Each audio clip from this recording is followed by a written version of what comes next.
இப்போ திருக்குமார், இப்போ நீங்கள் 2 விஷயம் சொல்லுங்கள். சார் சொன்னது சந்தேகங்கள் ஒன்று, 2வது சொன்னாங்க இல்லையா, அதற்கப்புறம் இந்த சட்டத்திட்டங்கள் பேசுங்க. அதாவது ரெப்ரசன்டேஷன் ஆஃப் பீப்புள்ஸ் ஆக்ட் 1950, ஆமாம், அதன் பிரகாரம் தான் தேர்தல் ஆணையத்திற்கு இந்த அதிகாரங்கள் வருகிறது. 13B உள்ள. ஆமாம், வருகிறது. ஆனால் ஒவ்வொரு தாலுகா ஆஃபீஸ்லேயுமே தேர்தல் என்று ஒரு அலுவலகம் இருக்கும், ஒரு டேபிள் சேர் இருக்கும். காரணம் என்னென்னா 365 நாளும் அந்த பாப்புலேஷன், ஒரு நாளைக்கு லட்சக்கணக்கான பேர் பிறப்பாங்க, லட்சக்கணக்கான பேர் இறப்பாங்க, லட்சக்கணக்கான பேர் அந்த மேஜர் ஆகுவாங்க. இந்த பணிகள் ரொட்டீனாக நடக்கணும் அப்படிங்கிற நோக்கத்தில் ஆரம்பிக்கப்பட்டது தான் அந்த தேர்தல் பிரிவு. ஆனால் அந்த பேரில் சம்பளம் எல்லாம் போயிட்டு இருக்கும்போது அவங்க வேறு வேலையை பார்த்துட்டு இருப்பாங்க. இது வரைக்கும் அப்படிதான் நடந்தது.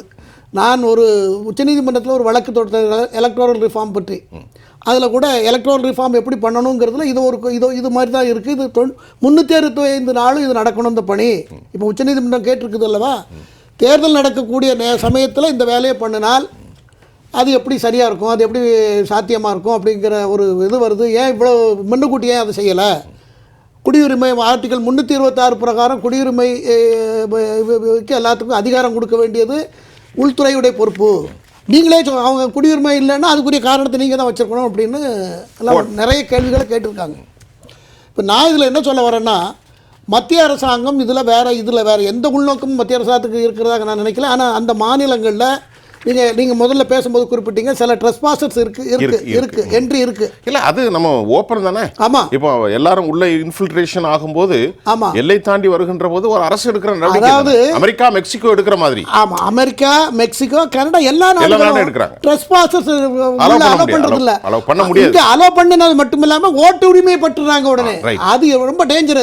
அதை தடுக்கிறதுக்கு தான் மத்திய அரசு முயற்சி பண்ணிட்டு இருக்கிறது. அது மட்டும் தானா காரணம்? இல்ல, அது மற்ற காரணங்கள்லாம் இருக்கிறது, மற்ற காரணங்களும் மற்ற காரணங்கள் பல காரணங்கள் இருக்கிறது, நாட்டுக்குள்ளே பல காரணங்கள் இருக்கிறது. அதனால் இதை அரசாங்கம் என்ன செய்யறதுனாக்கா, உச்சநீதிமன்றமாக இருக்கட்டும், நம்ம விவாதத்தில் இருக்கட்டும், பேசுகிறது எல்லாமே நம்ம இப்படி போய் இங்கே போய் ரைட்டில் போய் லெஃப்ட்டில் போய் இந்த பிளேனில் ஏறி அந்த பிளேனில் போனால் அந்த நாட்டுக்கு போயிடலாம், நம்ம பேசலாம். ஆனால் அதை ப்ராக்டிக்கல் தியரி எல்லாத்தையும் பார்த்து அதை செயல்படுத்துறதுங்கிறது ஒரு அரசாங்கத்துக்கு அது ஒரு ரொம்ப கடுமையான வேலை. ஆனால் அதனால் டோர் டு டோர் போய் அதை எடுக்கணுன்றாங்க. அந்த டோர் டு டோர் போகிற வேலையை தான் நம்ம சசிகாந்த் எம்பி போன்றவர்கள்லாம் கொஸ்டின் பண்ணிட்டு இருக்காங்க. அந்த டோர் டு டோர் போய் நீங்கள் எடுத்து என்ன பண்ணி நீங்கள் அதை என்ன குளறுபடி நடந்துருமோ அப்படிங்கிற ஒரு பிரளயத்தை கிளப்பிக்கிட்டு இருக்காங்க. அரசாங்கத்துக்கு இதை விட்டால் வேறு வழியில், அரசாங்கத்துக்கு கிடைச்சிருக்க தகவலை வச்சு பார்த்தால், உளவுத்துறை கொடுக்குற தகவலை வச்சு பார்த்தால் ஏராளமான சம்பந்தம் இல்லாதவர்களுக்கு அவர்கள் வாக்களிக்கக்கூடிய சூழல் இருக்கிறது என்கிற தகவல்கள்லாம் இருக்குது. ஏராளமானது என்றால் அந்நிய நாட்டிலிருந்து ஊடுருவியது. அதான் அந்நிய நாட்டில் உள்ள ட்ரெஸ்பாசர்ஸ், இந்தியாவில் உள்ளவர்கள் அதை கவனப்படுத்தணும். ஆமாம், கண்டிப்பாக நல்ல பாயிண்ட்டை சொன்னீங்க. ட்ரெஸ்பாசர்ஸ் வெளிநாட்டில் இருந்து உள்ளே இருக்கிறவங்க பல லட்சம் பேர் இருக்கிறதாகவும், அதனால தான் அதை கிராஸ் செக் பண்ணுறதுக்கு தான் இதெல்லாம் தேவைப்படுது அப்படிங்கிற கோணத்தில் அரசாங்கம் முடிவெடுத்திருக்கிறது. அப்படின்னு இல்லைங்க, 21ஆம் தேதி வரேன். இப்போ இது நல்ல விஷயம். இது வேற நோக்கம் இல்லைன்ட்டீங்க, அது நிறைய பாயிண்ட் இருக்கு. இப்போ நம்ம தோழர் ரெங்கராஜன் அவர்கள் ஒரு கருத்தை சொன்னார். இப்போ தேர்தல் விஷயத்திலேயே நீங்கள் ஒரு மனசாட்சியோடு நாம் சில விஷயங்களை பேசுவோம். ஒருவர் எதிர்கட்சி, மற்றொரு ஆளுங்கட்சி, மத்தியஸ்தம் செய்கின்ற ஒருவர் நடுவராக இருக்க வேண்டும் அல்லவா? உச்சநீதிமன்றத்தினுடைய நீதிபதி ஒருவரும், ஒரு பக்கம் மோடி, மற்றொரு பக்கம் ராகுல் காந்தி, 2 பேருக்குள்ள ஒரு முட்டல், ஒரு டிசன்ட் அமங் த வரும். அப்போ அதைத்தான் திரு ரெங்கராஜ் கேட்கிறாரு. இது சந்தேகத்தை எழுப்புகிறது. இல்லை, நமக்கு புரிதல் குறைவுன்னு நான் நினைக்கிறேன். என்ன புரிதல் குறைவு? ஒரு அரசாங்கத்தை மக்கள் தேர்ந்தெடுத்திருக்காங்க. ரைட்டு. அந்த அரசாங்கம் அந்த நிர்வாகத்தை அவங்க தான் பண்ணணும். ரைட்டு. இதில் ஜுடிஷியரி முதல்லலாம் கிடையாது, எப்போதுமே கிடையாது. இந்த கொலிஜியம் சிஸ்டமே இந்தியாவில் மட்டும்தான் இருக்கு. ரைட்டு. என்ன, உலகத்தில் எங்கேயுமே இல்லை. ரைட்டு. ஆகையினால இது எல்லாமே நாமளா அதிகாரத்தை, அதாவது மக்களுடைய அதிகாரத்தை, மக்கள் ஒரு அரசாங்கம் 5 ஆண்டுகளுக்கு அதிகாரத்தில் இருக்கணும், அவங்க நிர்வாகம் பண்ணணும், அவங்க பொறுப்பாக பார்த்துக்கிடுவாங்க அப்படிங்கிறத நம்பி அளிக்கிற வாக்கு. இந்தியா பூரா தேர்ந்தெடுக்கிற அதிகப்படியான எம்பிக்களை கொண்டு ஜெயித்த கட்சி பிரதமராக இருக்கிறாரு. அவர் நிர்வாகத்துக்கு கட்டுப்பட்டு நல்லா வைத்திருக்கிறார். சரி, நீதிபதி இருக்கிறதுனாலயோ கொலிஜியத்தில் தப்பு நடக்கலையா? இப்போ நீங்கள் என்னுடைய கொஸ்டின் என்னன்னா, தேர்தல் கமிஷன் ஒரு யுனானிமஸ் பாடி, ஆமாம், ஒரு அட்டானமஸ், ஒரு தனித்துவமான சுயாதீனமான அமைப்பு. இதில் பிஜேபிக்கோ காங்கிரஸுக்கோ தொடர்பில்லை. அந்த அமைப்பில் ஒரு நடுவரை நியமிப்பதற்கு இதற்கு என்ன பிஜேபிக்கும் மோடிக்குமான உரிமை உண்டு? நான் கேட்கிற நாட்டில் இருந்து மக்கள் வாக்களித்தார்கள் ஆட்சி செய்வது. கண்டிப்பாக இந்த நாட்டில் இருந்து வெளிநாடு போய் ஹிண்டன்பர்க் விஷயத்தை கிளப்பி விடுறதும், வெளிநாட்டில் போய் இந்தியாவை பற்றி குறை சொல்றதும், மற்ற நாடுகளில் இந்தியாவை மட்டும் இல்லாமல் வெளிநாட்டில் போய் பிரான்ஸில் பிரான்ஸில் அது நடந்துட்டு இது நடந்துட்டுன்னு கிளப்பி விடுறதும், கடைசியில் ஹிண்டன்பர்க் கம்பெனியே இப்போ இல்லைன்னு ஆகி போயிட்டு.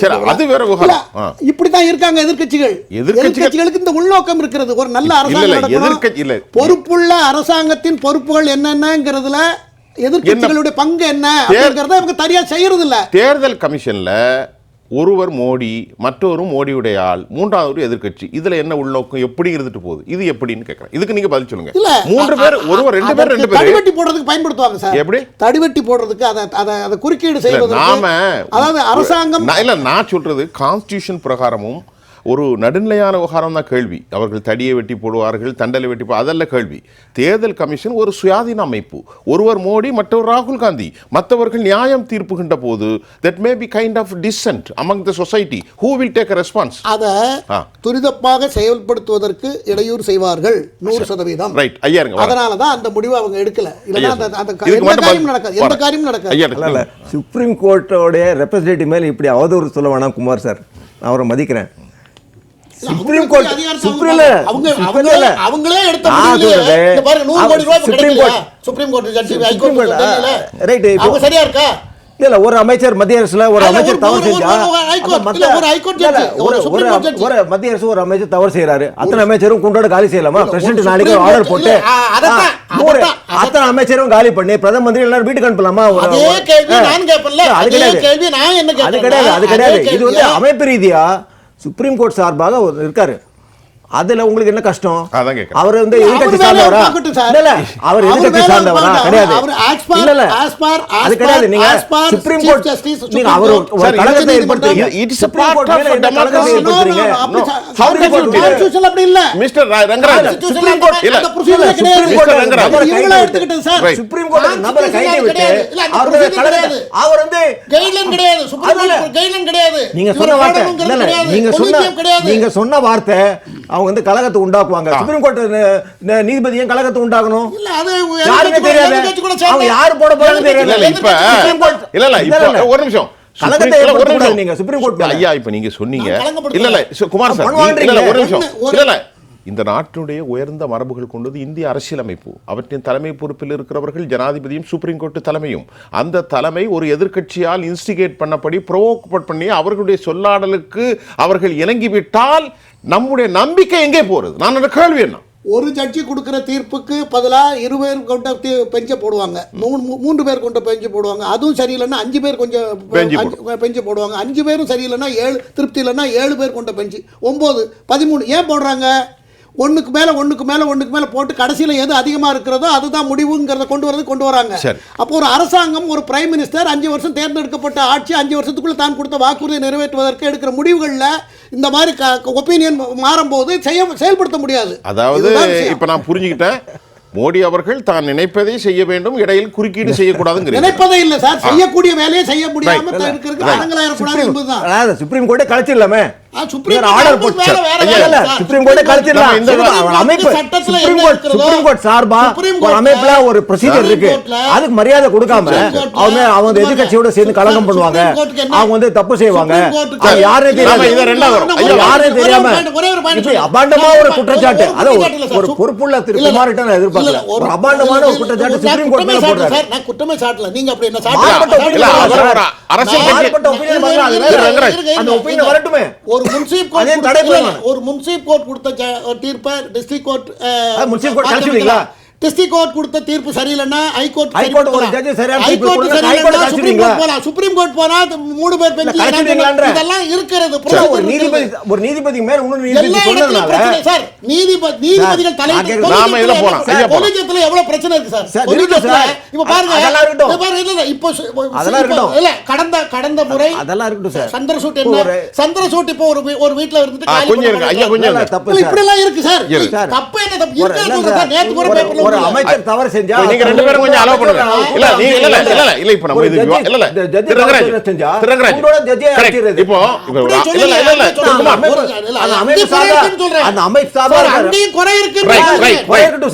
இப்போ அந்த சியோனிச தத்துவம் நீங்கள் தொடர்ந்து காணொளி பார்க்கிறவர்கள் இன்றைக்கு யூதர்களும் கூட கோலான் குண்டுகளை நேற்று சிரியாவில் ஒரு அக்ரிமெண்ட் முடிஞ்சது. அகமது அல்-சார் முகமது அல் கோர் இவர் உலகத்தில் பெரிய தீவிரவாதி. அது அமெரிக்காவுடைய பிரசிடெண்டாக அமெரிக்காவோட ஆசியோட ஹெச்டிஎஸ்னுடைய தலைவராக சிரியாவில் பண்ணிட்டார். அவர் கோலான் குண்டுகள் ஆக்கிரமிக்கப்பட்ட பகுதியை விட்டுருக்காரு. இந்த அகண்ட பாரதம் அகண்ட யூதருங்கிறதெல்லாம் உலகத்தில் ஒவ்வொரு நாடுகளிலும் உண்டு, அதை விட்டுருங்க. இறுதியாக இந்த தலைப்பில் என்ன சொல்ல வரீங்க? நான் இதில் என்ன சொல்ல வருகிறேன் என்று சொன்னால், தேர்தல் அப்படி என்பதற்கு 1950 ரெப்ரசன்டேஷன் ஆஃப் பீப்புள்ஸ் ஆக்ட் பிரகாரம் அரசியல் சட்டத்தின் வழியாக தேர்தல் என்கிற ஒரு அலுவலகம், ஒரு ஆஃபீஸ், அதுக்கு தேவையான இன்றைக்கி இருக்கிற பாப்புலேஷனுக்கு தகுந்தாற் போல் அதிகாரிகளை நியமித்து பாப்புலேஷன் அப்டேட், இறப்பு பிறப்பு இடம் அட்ரஸ் மாறுறது எல்லாத்தையும் அந்த ஆஃபீஸில் அந்த பொதுமக்கள் அந்தந்த பகுதியில் உள்ள மக்கள் அணுகினால் 15 நாளில் 20 நாளில் அவங்களுக்கு அந்த அட்ரஸ் எல்லா கார்டு கிடைக்கிற மாதிரி சிஸ்டம் பண்ணணும். அது ஒவ்வொரு மாநில அரசும் பண்ணணும். தேர்தல் மத்திய தேர்தல் ஆணையம் அதுக்கு இன்ஸ்ட்ரக்ஷன் கொடுக்கணும். அப்படி பண்ணினால் மட்டும்தான், ஏன்னா இது பெரிய பாப்புலேஷன் கொண்ட நாடு, 142 கோடி மக்களை கொண்ட நாட்டில் இது தேர்தலுக்கு முன்னே 4 மாதத்துக்கு முன்னால் போய் அதை செப்டம்பருக்குள்ள முடிய போகுது. ஆமாம், அப்போ அது சரியில்லைங்கிறது நான் ரொம்ப நாளாக சொல்லிட்டு இருக்கேன். அதுக்காக வழக்கும் தொடுத்திருந்தேன் உச்ச நீதிமன்றத்தில். அதாவது லா மேக்கிங் பாடி தான் டிசைட் பண்ணணும்னு சொல்லி தள்ளுபடி பண்ணாங்க. இதை செய்யணும் அரசாங்கம், மத்திய அரசு, தேர்தல் ஆணையம் மத்திய அரசிட்ட பரிந்துரை செய்து இந்த மாதிரி செய்யணும். அதற்கான வேலைகளை பண்ணணும். அப்போ பண்ணினாதான் அது சரியாக இருக்கும். ஒன்று இதோட முக்கியமான கேள்வி இந்த தலைப்பில் இல்லை, ஆனாலும் இன்று பரபரப்பாக பேசப்படுகிறது. செப்டம்பர் மாதத்தில் பீகாருக்குள் தேர்தல் ஆணையத்திற்கு சான்றுகளை கொடுக்க வேண்டும், வாக்கு இது முடிவு பெறுது. செப்டம்பர் மாதத்திற்குள் இந்திய பிரதமர் மாறப்போகிறாரா? அது இது எந்த கேள்வி? இன்னைக்கு பகத் சொன்னதை வச்சு நீங்க கேட்கறீங்க. இன்றைக்கு தலைப்பில் போய் கொண்டிருக்கிறது. இந்த செப்டம்பர் எனக்கு மறக்க முடியவில்லை. பிரதமர் அவர்கள் தொடர போகிறாரா? செப்டம்பர் 11 திரு மோகன் பகத்துடைய 75வது வயது, அன்னைக்கு அவர் ரிட்டையர் ஆகிறார். 2 பேருக்கும் 6 நாள். அவரை விட ஒரு 6 நாள் கழிச்சு 6 நாளுக்கு அப்புறம் மோடிக்கு 75 வயசு ஆகிறது. பைலா RSS பைலாவில் மோடிக்கு பைலா இருக்கிறது, ரிட்டன் பைலா இருக்கிறது. அதில் 75 வயசு வரைக்கும் தான் இருக்கணும்னு இருக்கிறது. அதனால் அவர் கண்டிப்பாக மோகன் பகத் ரிட்டையர்ட் ஆகிடுவார், ஐயா போயிடுவாங்க.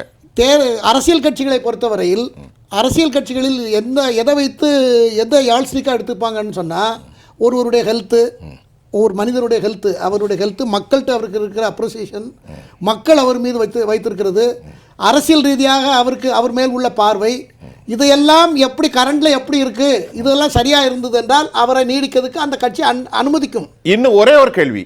நீங்கள் சொன்ன ஹெல்த்தில் ஜஸ்வந்த் சிங் ரொம்ப சிறப்பாக இருந்தார், முரளிமோகன் ஜோஷி ரொம்ப சிறப்பாக இருந்தார், அருண் ஷோரியும் மிகச்சிறப்பாக இன்றும் இருக்கிறார். அவர்களுக்கெல்லாம் அப்ளை ஆகாத இந்த 75 நம்முடைய பிரதமர் அந்த எக்ஸிகியூட்டிவ் கமிட்டி முடிவு பண்ணும் அவர் வேணுமா போகணுமா இருக்கணுமா. ஏன்னா தேர்தலில் அவர் முகத்தை நம்பி மோடியை நம்பி மக்கள் வாக்களித்திருக்கிறார்கள். இந்த 2029 வரைக்கும் அவர் இருக்க வாய்ப்பு இருக்கிறது என்று நான் கருதுகிறேன். மற்றபடி அது கட்சிகள் எடுக்கிற மேல்மட்டத்தில் எடுக்கக்கூடிய முடிவை பொறுத்ததுதான். இது ஏன் கேட்டனா பீகாருக்கு அதுக்கு சம்பந்தம் இல்லை. ஆனாலும் இந்த செப்டம்பர் வரைக்கும் கடைசி இலக்காக வைத்திருக்கிறார் பீகார் எலெக்ஷன்ல டாக்குமெண்ட்ஸ். மக்கள் சொல்றாங்க எங்களுக்கு அவ்வளவு சீக்கிரமாக காலத்தில் கொடுக்க முடியாது. RSS தலைவருடைய பேச்சு இன்றைக்கு நாடு முழுவதும் பேசப்பட்டு கொண்டிருக்கிறது. ஒரு அறிவுசார் தளத்திலிருந்து ஒரு கேள்வி அதையும் வைத்திருக்கோம்.